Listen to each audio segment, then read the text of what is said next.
It's a sensitive, delicate deal, dragging brand new songs out of the sky.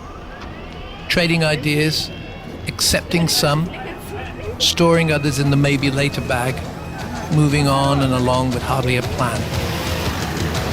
During the Zepp years, I never imagined a full-scale album project without the other guys, and even less the idea of new writing partners.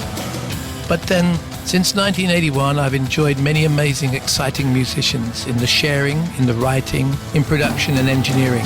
Men and women who encouraged and enlightened, introducing me to crazy curves I could never have imagined. For this podcast, I'm going to be picking out some songs from here and there along the way, mixing constant shifts in sound and intention from across this long old time. There's a story in all of them. I'm Robert Plant, and this is Digging Deep. Welcome to another episode of Digging Deep with me, your host, Matt Everitt, and more importantly, Robert Plant. If you're a new listener, nice to have you on board. If you're a subscriber already, welcome back. The raison d'etre of this podcast is to offer you a guide to some of Robert's music, with Robert himself as your guide. Each week we cover a song chosen by Robert and we talk about its creation and its inspiration. We often veer all over the shop subject-wise, but that's the kind of sign above the door, so to speak. We talk about a song. Some of these songs are massive, world-straddling classics. Some are underground gems. Some come from way back when, and some have only just been released. The source of this week's song is Robert's 7th solo studio album, Dreamland, which was released in 2002 and recorded with his band Strange Sensation. The song is called Last Time I Saw Her, one of only a couple of original tunes on that record, which was made up mainly of covers. But we're looking not at the original version, but in fact the remix that was done of the track.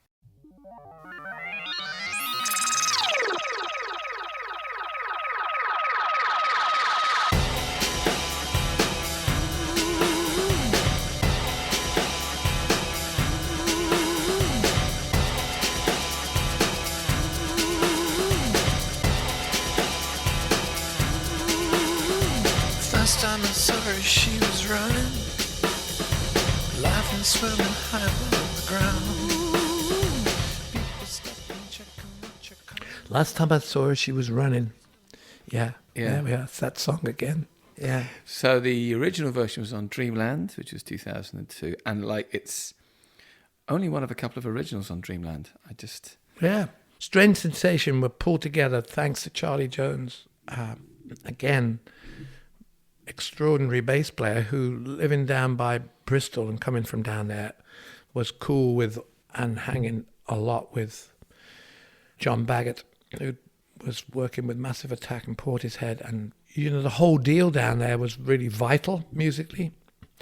And I'd been working with this group called the Priory of Brian, and it had run out of steam, and it certainly had run out of steam.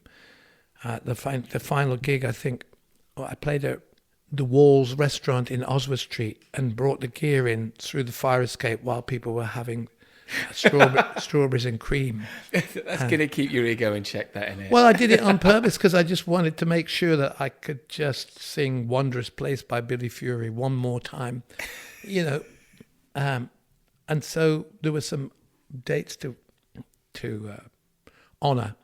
I mean, that's what happened really with the Yardbirds and Led Zeppelin, was there were gigs from the Yardbirds that needed to be honoured. So we went to Sweden and we were the new Yardbirds. So in this case, we went to Sweden and we were Strange Sensation instead of the Priory of Brian. We hadn't even begun really writing.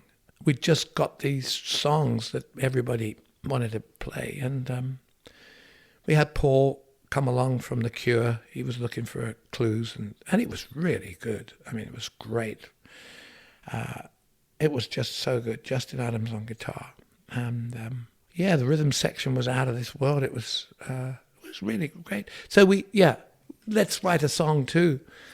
I think we were in Tallinn or somewhere in Estonia, and we rented a studio, a little tiny place, and just started writing. And this track arrived, and I don't know what label it was on, but whatever it was, there was that usual desperation of we got to get on the radio. So what should it sound like? Because it goes off, this tune.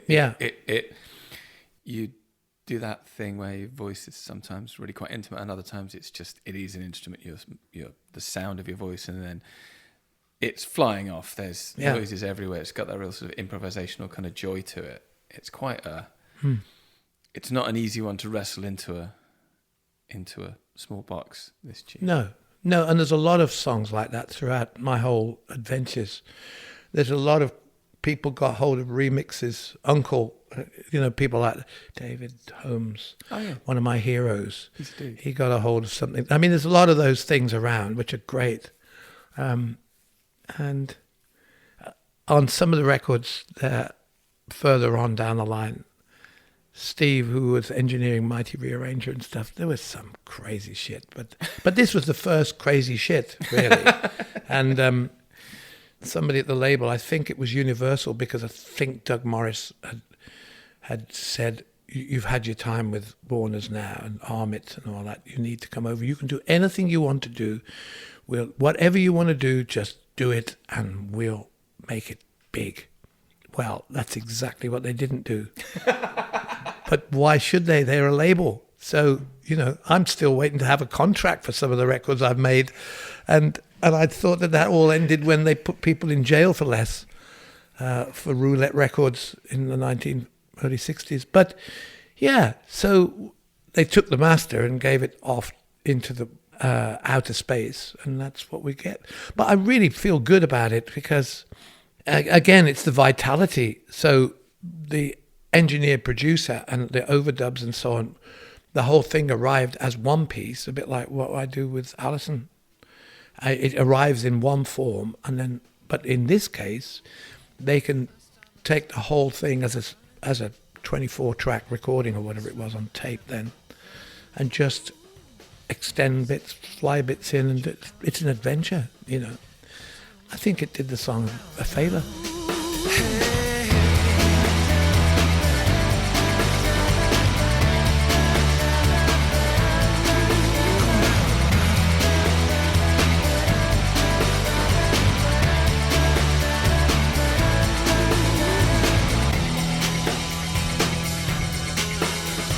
First time I touched her, she was burning through the heat, the everlasting light, drifting through the thought, no ceaseless yearning, flaming on, you burn all night.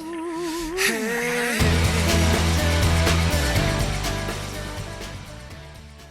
Interesting thing, isn't it? Because songs you've got to, on the one hand, be precious about them. They are they're the capturing of a moment. There's something. Yeah, it's the way that the musicians and artists and producers wanted it to be, but also, that's just how it was that day. You've also got to be able to totally let go of it, I think, and have the bravery to go, it could be anything else. Off you go. Yeah, and of course, the sort of, from the world of Smashing Pumpkins and Jack White and all that, you have this early spin on what some artists go to a producer from the get-go and they're transformed from the minute they walk into the session. In this case, it's a retrospective thing, and it's better for it, for me, because I can hear it as I heard it, and then I can hear it when somebody else applies all those tricks that they were de rigueur at the time. They were there, being used on other. It's like God forbid the vocoder. I mean. Have you ever tried a vocoder? No, but I remember last time I was in southern Morocco, and I was driving along with my youngest kid, Jesse Lee. He just passed his driving test, and we were somewhere down by Zagora and south of the Atlas Mountains, and heading east towards Mazuga with the giant sand dunes of North Africa. And I said, "It's time for you to drive now." He said, "But it's the wrong side of the road." I said, "Don't worry about that. You won't see another car for about 3 hours," until this great juggernaut came towards us. And you have to get halfway off the road, both sides. So you hit the gravel. You got your fist on the screen in case the screen shatters. And an 18-year-old kid driving this thing. And put the radio on for some Berber music, beautiful Berber music. And sure enough, it's a Berber share. warbling, and it's like, whoa, the truck's coming towards us. His hands are leaking like a watering can with sweat. We got a Berber woman sounding like Cher, and it's only 11 o'clock in the morning. It's great. This is how we're going to go. Yeah, but that's fine. I'm happy to be dehumanized. I think I already am. So, in some respects, you've got to have the right kind of schmaltz, song-wise, to throttle the idea of it in the first place. But yeah, production and throwing tracks out to people to see how they get on. Some of those things that came back were dire. There's a Babe, I'm Gonna Leave You remix somewhere that somebody did for a laugh. And all the way through, it's just, babe, babe. And then you get a bit of stuff going on and then some more, babe, babe. But that takes a sense of humour. The Slog was another one I remember. I've got a 45 of a Black Dog thing. Yeah. I mean, it's great to deconstruct stuff. It's quite exposing as well. I quite like that. You know, I mean, you take all the glitz away and you've got some guy trying to do his best. I like that. First time I kissed, I surrendered. Hands reach for the skies, no disgrace. Safe inside my love, so warm and tender. Little mama, looked at your place. Oh, oh, oh, oh.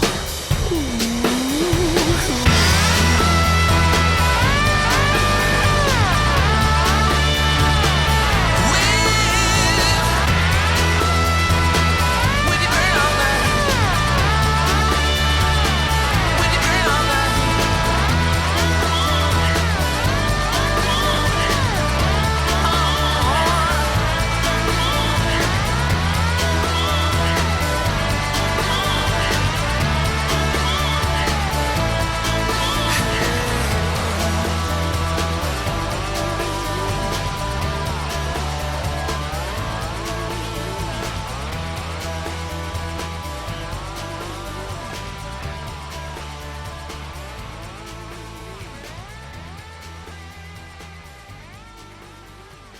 That was the remix of Robert Plant's 2002 track Last Time I Saw Her, and that was this week's episode of Digging Deep with Robert Plant. Thank you for listening. We hope you enjoyed the show. Be sure to hit subscribe so you don't miss next week's episode, and don't forget you can hear previous episodes on your podcast provider too. If you're listening to this show in 2022, don't forget you can see Robert and Alison Krauss live, touring extensively throughout the US, UK and Europe from June all the way through to September. If you're listening to this in 2024, what's it like? What's happened? Are we still around? Let me know. Oh, you can't, because it's the future. Okay. We hope you enjoyed the show again. Thank you so much for listening. We love doing this show and we appreciate you subscribing. So thank you again. I've been Matt Everitt. Thanks for listening. This has been a Cup and Nuzzle production.